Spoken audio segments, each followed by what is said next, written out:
there you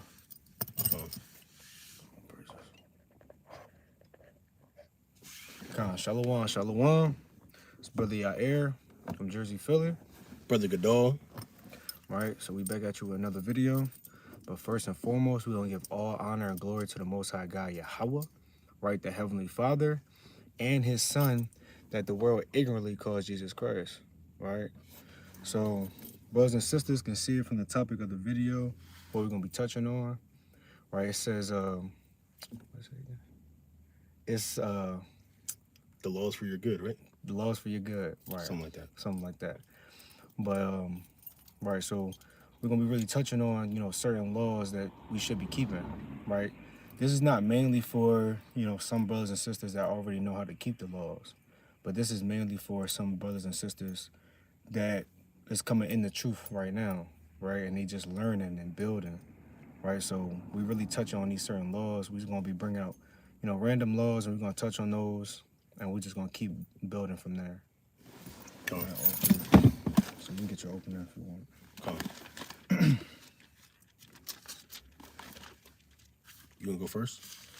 Okay, I can get this one. I'm already here. Right, this is Hebrews chapter 5, and I'm gonna start at verse 12, right? And it reads, it says, For the time ye ought to be teachers, ye have need that one teach you again, which be the first principles of the oracle of Yahweh, and are become such as need of milk and not of strong meat. So sometimes we need to have that milk, man. It's not all the time that you can, just have that strong meat, talking about going into more, deep prophecy and, parables and stuff like that. Them things are good, right? It's good for you, but you have to have, how can I say it? A balanced diet. Right? You can't just be eating strong meat all the time and not having, the milk, having, these certain different things to help, with nutrition and stuff like that. You need to have a balanced diet, right? Reading on, verse 13, it says, For everyone that uses the milk is unskillful in the word of the unrighteous, for he is a babe. And we're all babes in this truth, man.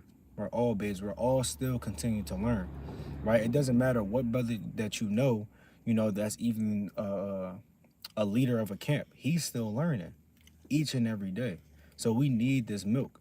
And that milk, we have to rely on the milk, because that's the foundation. If you don't rely on the milk, then what are you relying on, right? Colin, that's actually a really mighty point. We have to always remember the milk, right, and always go back to that. And that's why we're focusing on the law, because even when you come into the truth, one of the first things that you get is really the law. Right. On the highways and byways, you might get the understanding of the truth and have the truth be broken down to you, explaining how we're the Israelites. But in the end, we always try and give Jake that starter pack, those first couple verses on how they can keep the law today. Because if you're really sincere in this truth, you really want to keep the law, right? You want to keep the law, and then, wisdom is going to come upon you as well if you're really trying to be in this thing, understand the truth, gain that knowledge, right? But we're going to start off with the book of Proverbs, chapter 4, and verse 2. It reads, For I give you good doctrine, forsake ye not my law, right? The Lord told us not to forsake his law. And we got to remember, as we're going through this video, that the Most High God, he's really our Father. So you have to listen to your Father, right? Because if you don't, you can't be surprised with when the judgments start coming your way, then the results, and when the things start happening to you, you really can't be surprised, right? The brother said, we're babes. As a babe, if you don't listen to the Father, you're really just going to end up with things that, that are not for your good. The law is for our good. So that's why we have to keep the law. If you're over here as a child trying to play on the stairs, you don't even know how to crawl up and down the stairs yet, you're going to get jammed up. Exactly. You could that's a great point. You can lose your life. You can lose your life. Lose your life, right? Yeah. So I wanted to go over here to the book of Romans, chapter 12 and verse 2. Because with this video, it's really for even the younger crowd that might be new to this truth, right, or or just people that I guess you could be older too, you know, seasoned in the world. I would say those who are seasoned in the world used to live in a certain type of life, right? You're over here going to the clubs. You're always outside on the block, smoking.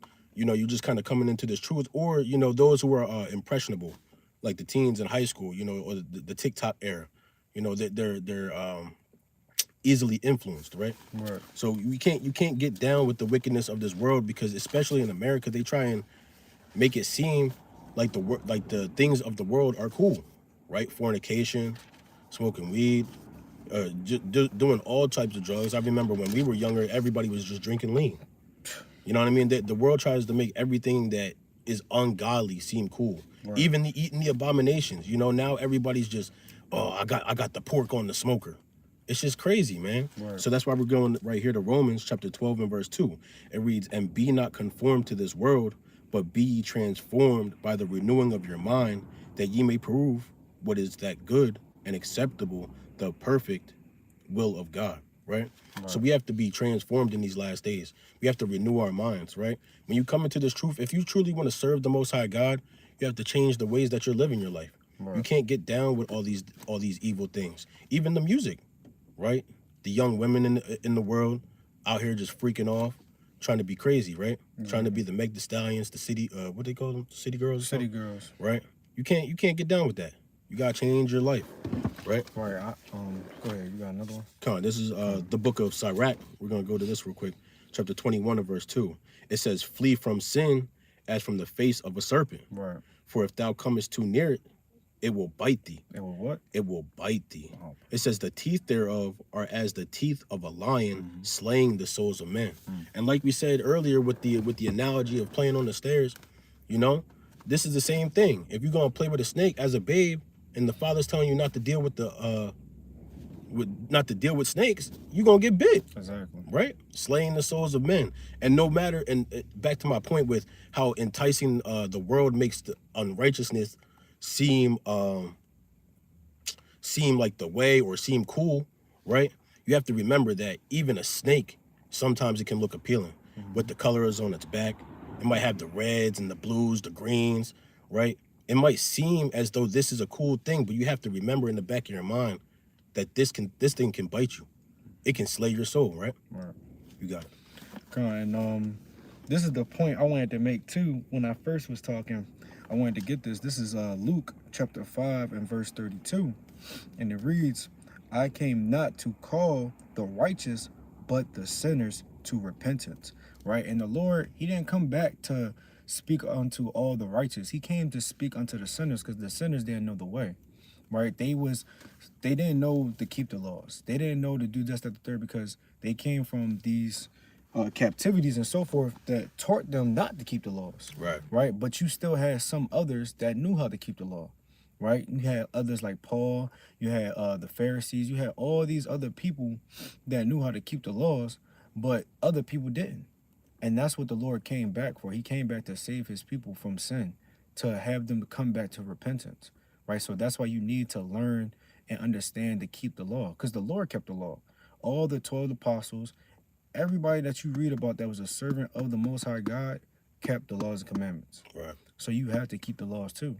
So that's why, the Lord put it on our spirit to bring us out unto brothers and sisters to know how to keep the law, right? And it might be certain laws that brothers and sisters didn't really know about coming into the truth that we might bring out, right? Let's go to the book of Leviticus. Actually, let's just keep it simple. Let's go to the book of Deuteronomy 14 and verse number 8, right? And it reads, "And the swine," because you got to remember, we got to keep these laws. Right. Hold on, before we even go there, let's go to 1 John, right? 1 John chapter 3 and verse 4. It says, "Whosoever committeth sin transgresseth also the law. Right. For sin is the transgression of the law." Exactly. So we got to remember, if we're trying to walk more Christ-like, we can't walk in sin. So therefore, we have to keep the laws of God. Right. The Most High, Christ came on the scene not to so-called fulfill the law and abolish the law, right? We still have to keep the laws of sin. Christ didn't die on the cross just for us to go ahead and eat the swine's flesh that multiple men before him and even afterwards had died for, right? We can't just be getting down with all the abominations. Every time you wake up in the morning, you want to go get breakfast, it's nothing but pork. Right. It's sausage, egg, and cheese. It's pork roll. It's all the abominations, right? Right. You have to remember that this is breaking the laws of God. The world is given into the hand of the wicked, and the wicked has turned the whole world into an abomination. Right. Right? So we have to remember that. We have to keep the laws of God, because this is literally the way to the kingdom of heaven. Right. Between keeping the laws and keeping the faith, that's the only way to get to the kingdom of heaven. Right. Right? So we're going to go back to that Deuteronomy 14. Can I get a quick one real quick? Come on, go ahead. Come on, this is Daniel chapter 9 and verse 11. Because even when, when our forefathers sinned, you still had other brothers and sisters still keeping the law, right?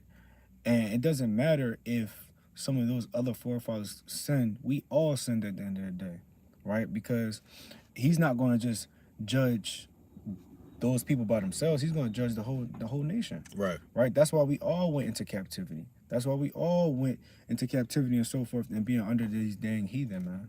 Because the whole nation sinned, right? He wasn't just going to judge them by themselves, right? So this is Daniel chapter 9, and I'm going to start at verse 11. It said, yeah, all Israel have transgressed thy law, Right. even by departing, that they might not obey thy voice. So he said all Israel. He didn't say some forefathers. He didn't say some children. He said all Israel, right? You had Daniel and the three holy children. They was righteous, man. They wanted to keep the law, right? You had plenty of our forefathers that wanted to keep the law, and they kept the law, right? Righteously. But then you had some others that went off and wanted to be like these other nations, man. Eating the sin. Eating the swine's flesh, right? Fornicating, right? Worshiping other gods is all wicked at the end of the day, right? And the Lord still judged the whole nation, right? I'm gonna finish that.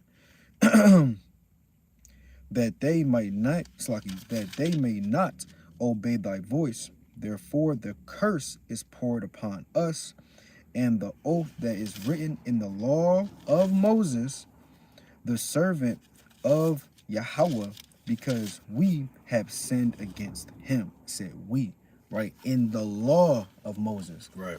The Torah, the Lord that had gave us these laws, not just the 10, but it's 613 laws, right? And even when you go through the whole Bible, it's instruction. Everywhere that you go is certain instruction to keep you away from sin. Right. So this whole book is the law. This whole book is the law. I'm about to say, I'm going to actually get that. So the whole book is the law, right? You can go ahead and get that. I wanted to bring this out too, because the brother talked about how all Israel sinned. Right. It's not just our forefathers that is the reason why we face these judgments, but it's Israel today. Right. Israel not keeping the Sabbath day.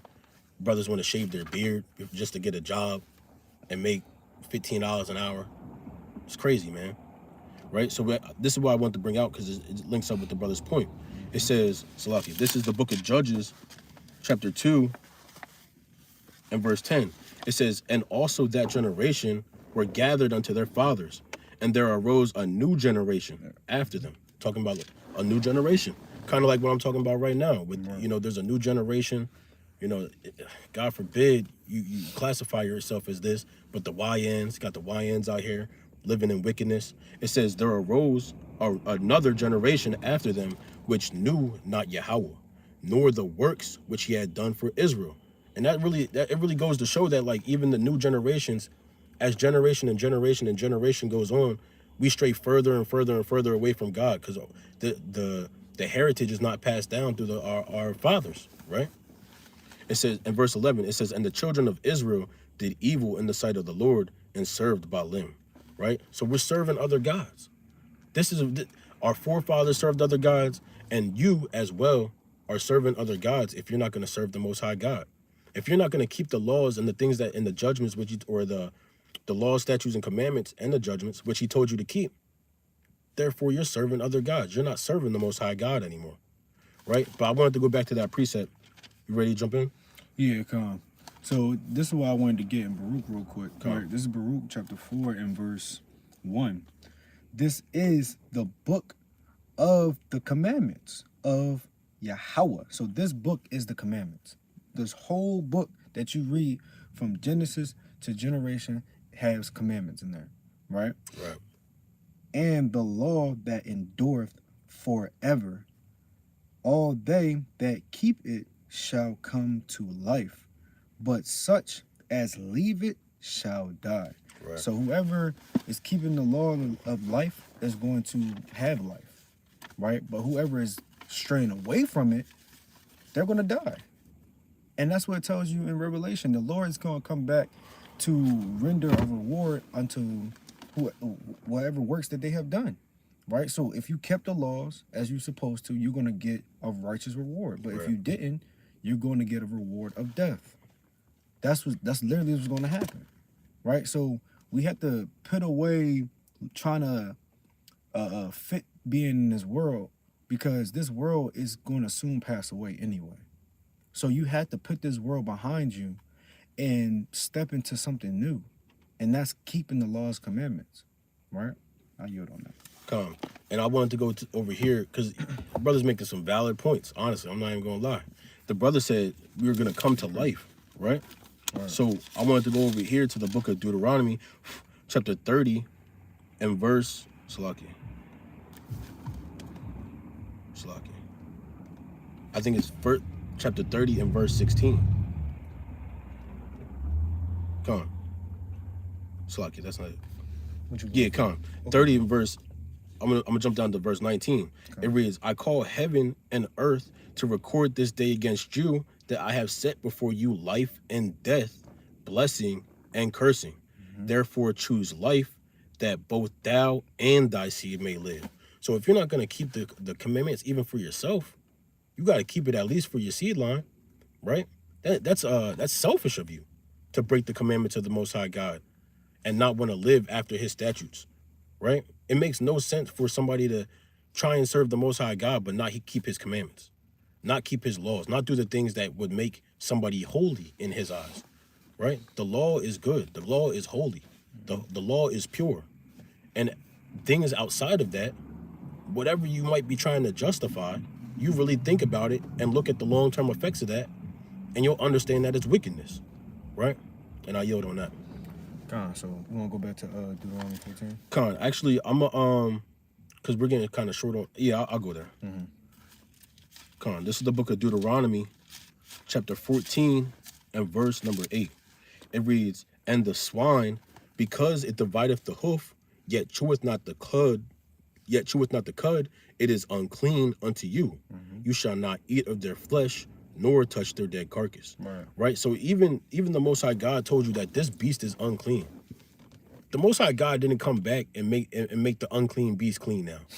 He didn't. Oh well, Christ died on the cross to make the swine clean now. Make the lobster edible, right? These things were never supposed to be for our people. It says, you shall not eat of their flesh nor touch their dead carcass. Right. These things, and we see the long-term effects of these things. Mm-hmm. People suffering from the high blood pressure, the gout, and really just all manners of infections. Mm-hmm. The law is good. The law is here to keep you from those things happening. So you don't fall down the steps and lose your life, right? You want to get down with all the abominable things, right? Like the shrimp, the crabs, the lobsters, the oysters. And then you're surprised when you get seasick. A lot of people out here trying to eat raw meats. Like, this makes no sense. Cook your food. Right. Like, just cook the food, man. What's so wrong with cooking your food so that you can actually eat something and not perish from it? Exactly. The Most High God told you not to eat this, right. Not to even touch it, mm-hmm. Right? You can get a disease. This animal, it eats all manners of ungodly things. It eats everything, right. Even people, right? And Salaki too. You have most known diseases out there within our community, right? You don't really see a lot of other nations with these diseases that we have, right? Like gout, high blood pressure, high cholesterol, all these things that can destroy and overthrow us, right? Not saying that some of these nations can't get it, right? But it's mainly on us. Why? Because we are the ones that forsaken the law when the Lord told us not to eat those things. Right. Right? Colin, I was thinking about it. Like, I remember a few years back, everybody was getting the swine flu. How you get the swine flu if you're not dealing with the swine in the first place? Exactly. You shouldn't have even been around that thing once it died. Right? You gotta dispose of that thing properly. Don't touch its flesh. Right? There's a lot of people. I think everybody was dealing with the monkeypox. I don't even know how you get the monkeypox. Yeah. Hey, I know that the monkey is an unclean animal, but then you be seeing it on the social media. People trying to eat it. What's going on? They die immediately after, like, and they're dying from it. Like, I don't get, why would you want to eat a monkey? That's not an animal that renders to you. Even the ones that we can eat, they have like a certain spirit on them, right? To kind of almost, render themselves to you. But you're trying to go for an animal that's going to fight you off. Like, what are you doing? What is the thrill behind that? That is a heathen mentality. Right. Right? That the heathen love, mainly Esau, the so-called white man, he loves to fight and hunt down certain things that he knows is going to fight back. Right. Why do we want to have that mentality? We don't want that mentality. Why would we want to go fight a lion off, right, just to eat him? Right. That's wicked. Like, that is wicked. So we shouldn't be doing that. We should be eating the things that the Lord told us to eat, not anything other than that. Calm. And even Moab getting down with the rats, right. the cats, the bats, the dogs. All these things are unclean. You can't eat these things. They don't they don't follow the dietary law. Right. The Most High God told you not to eat these things because it's going to jam you up. Right. Stay away from these things. Right. It's very plain. The Most High God is just He's trying to help you. He's your father. And the Most High God, he obviously created these things. Exactly. So why would you not listen to the creator who created these things for certain purposes? Right? I yield on that. Come.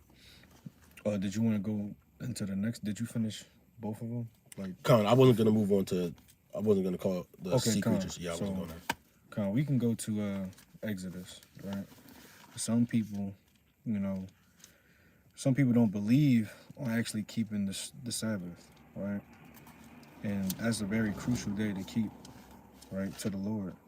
Done. But on the seventh day, there shall be to you an holy day, a Sabbath of rest to the Lord, right? So the holy day is talking about the seventh day of the week. It's talking about Saturday. That's the true Sabbath, right? For some of you brothers and sisters that's just coming in this truth, right? You cannot be doing these certain things on Sabbath that you usually do throughout the other 6 days, right?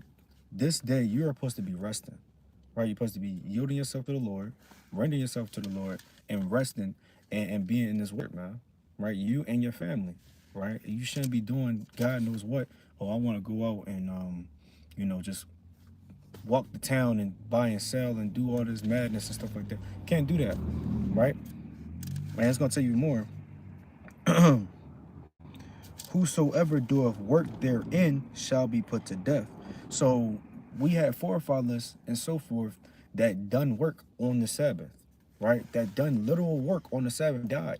We can't do anything pertaining to work on the Sabbath. You should be resting. Right. You had all 6 days to work, right? And even if you worked only 2 days, right? That don't give you the right to be like, oh man, I miss doing these other few days. I'm gonna have to just go ahead and get on a Shabbat, man. That's off. Yeah, use the Shabbat as a makeup day. Exactly. That's off. Why would you want to do that? Right? So you need to, be wise what you're gonna do throughout that week, right? Before the Shabbat, right? And prepare and all that, right? We have a preparation day as well, right? It starts really Wednesday, sundown, to dang near Friday or Thursday sundown, right? But you can still do whatever you need to do before the sun goes down on Friday, right? So, do what you gotta do. Be wise, right? And if you have a family, you have a wife and so forth, have her, prepare, cook, clean, do that stuff in the early in the week if you need to, right? And, if you got work and stuff like that, try to get off as fast as you can. You know, even if you got to tell your job, hey, look, I have certain things I have to do at this certain point of time. I can't be here this long. And that worked for me one time. So I don't know, you know, brothers can try that too. You know, you can let them know that. You can let them know for his religious purposes and so forth. You can let them know that. So you can keep this law to your best ability. Right. So you can keep this law and not be like, I didn't do enough. When you clearly can. And if the Lord allowed them to be like, oh yeah, okay, yeah, you can do that. And that's the Most High God. The Most High God wanted you to do that. He put it on your spirit and he allowed you to do it. Because he wanted you to continue to keep this law. Right? Reading on. Verse 3. Ye shall kindle no fire throughout your habitation upon the Sabbath day. So you shouldn't be cooking, man. You shouldn't be cooking. You shouldn't be any require of cooking, man. Right? You should already have certain things prepared, or you should be having things that's not required of cooking, like making a sandwich, making a salad. I just made a salad coming out of here. Just coming out here, I just made a salad, man. Right? Cereal, fruit, anything that doesn't require you cooking. Right? Did you have something else on that? Con, I just got a different point. Okay, Con, go ahead. Where's it? I'm moving on. You moving on? Yeah. Okay, Con. When you're ready. All right, I'm gonna get this last one just to show them. And we use this precept too as well in Nehemiah. Nehemiah 31.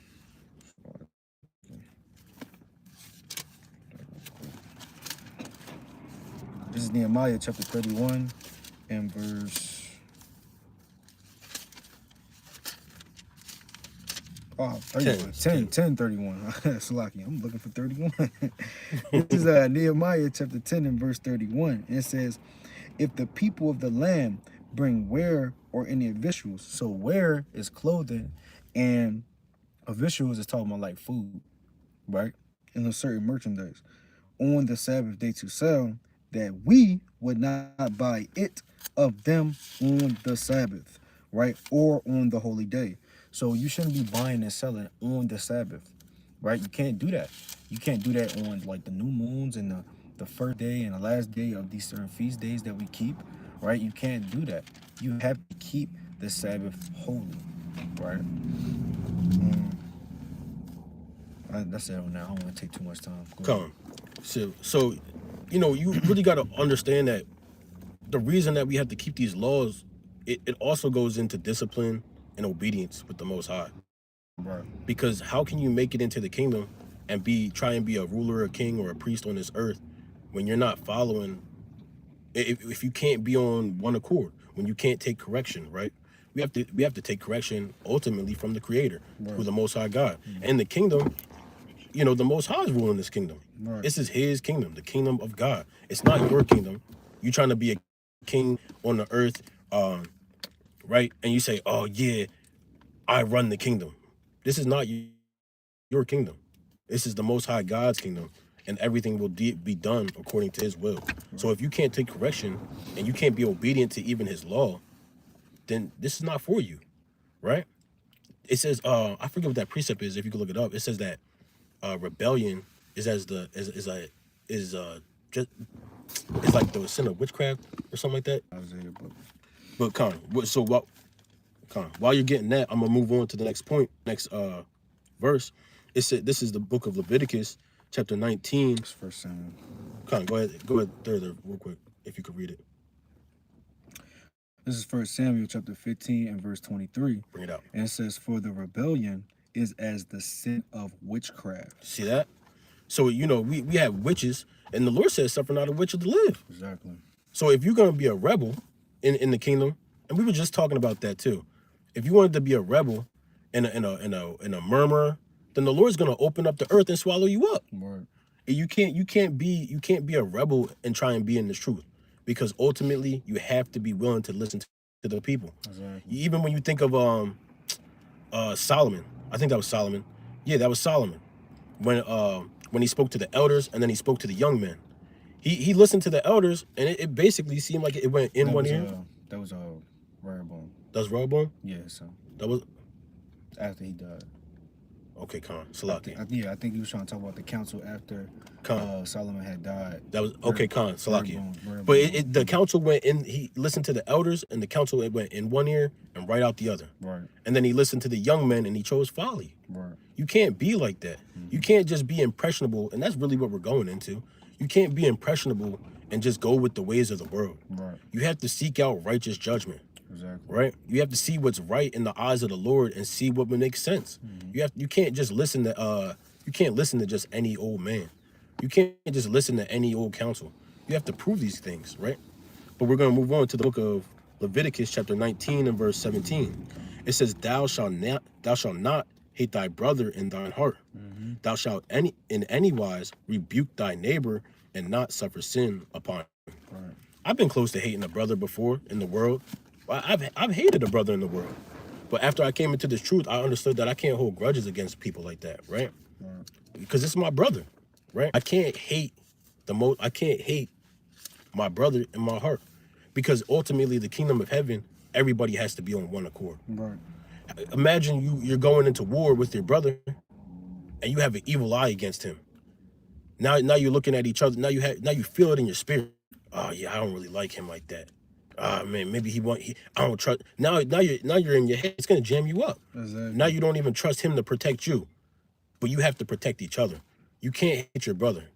You can't go out to war with the evil eye towards your brother and expect you guys to be linked up. You know what I mean? Come on, I'm gonna go, and this is a big point right here. This is the book of 1 John, Slaki, chapter 4, and verse number 20. Slaki. It reads, If a man say, I love God, and hateth his brother, Right. he is a liar. For he that loveth not his brother, whom he hath seen, how can he love God, whom he hath not seen? Right? And we have to understand that these laws are really for our good. It's the common theme. We have to love. Not having hate in your heart towards your brother is the practicing of loving the Most High. You see that? And it's directly linked up. It directly links up like that. You have to practice not hating your brother so you can love your brother, so you can learn how to love the Most High. Right. Because your brother, he might keep it real with you. Hey, you can't do that. Hey, brother, you can't do things this way. You gotta do it that way. You think the Lord's not gonna tell you the same way? You have to be prepared to receive the correction. Right? And if you have an evil eye towards your brother, then when the Most High does it, are you not going to have an evil eye towards the Most High for correcting you when you're in error? Right? But with that, I yield. I wanted to get something off there too. This is James chapter 3 and verse, I'm going to start at verse 14. But if ye have bitter envy and strife in your hearts, glory not and lie not against the truth. Right? So you can't have bitter envy, right? Or envying someone or strife in your heart, right? You can't have that because most likely that strife and envy is against your brother. It's against your brother. It's not really against Esau. It's not against these other nations because the Lord don't have a problem with you, envying or being angry at these other nations because the Lord is angry at these other nations, right? But even if the Lord is angry at us, right, we can't be like the Lord and be having envy. Well, the Lord don't have envy against us, but he's angry with us for the things that we do. Now, you can be upset, about your people, not wanting to keep this law, but you still got to have love for them at the end of the day because the Lord loves us. Even though he's angry with us, he still have love for us, right? Because as any father, if he see his child, going off after he told him not to do it and they did it anyway, he allowed them to go ahead and fall. And he's going to be upset with them because he told them countless of times, right? But he's always going to still have his arms open for them to come back. Just like the Protestant,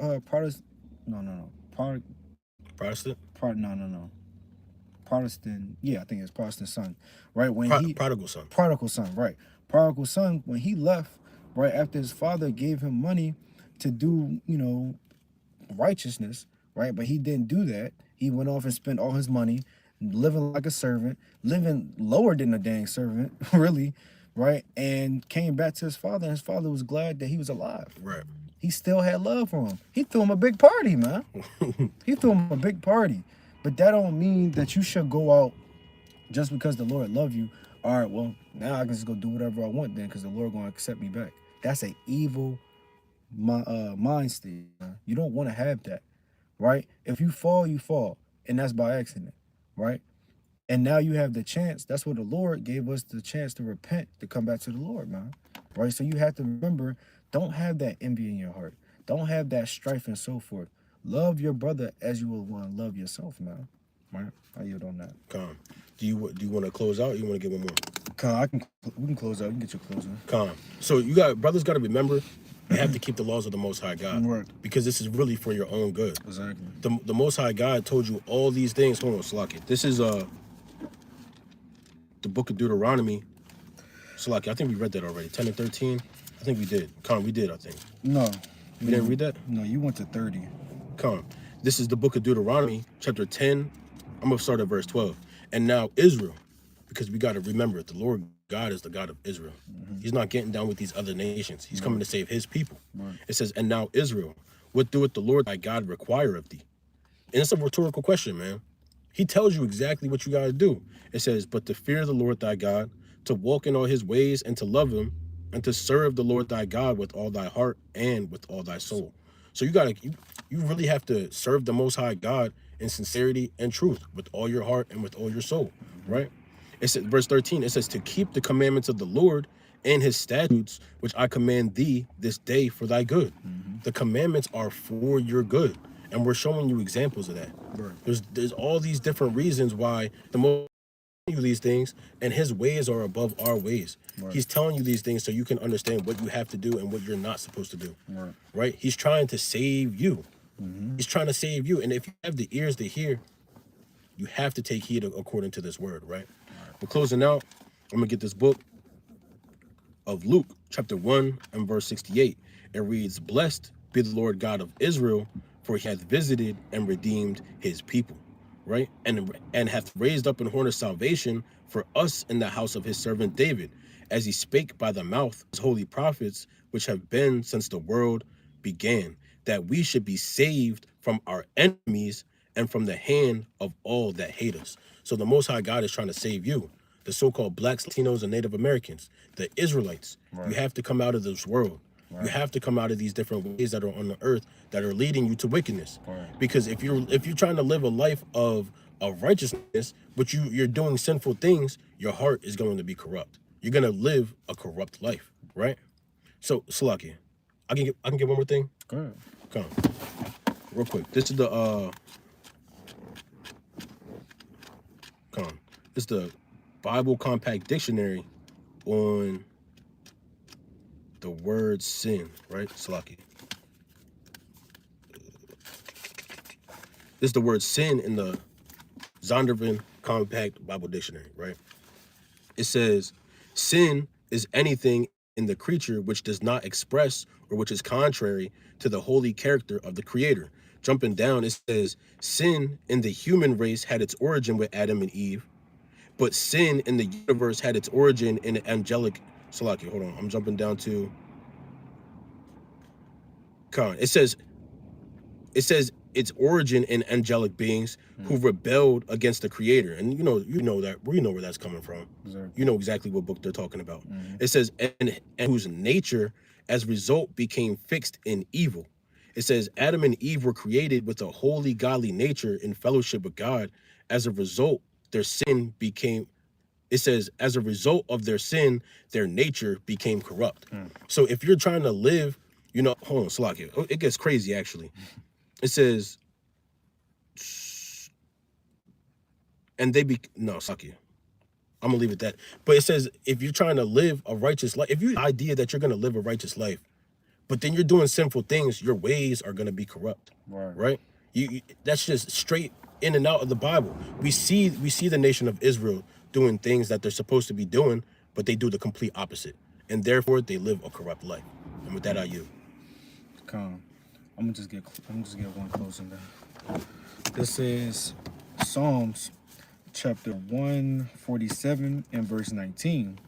He sheweth his word unto Jacob, his statutes and his judgments unto Israel.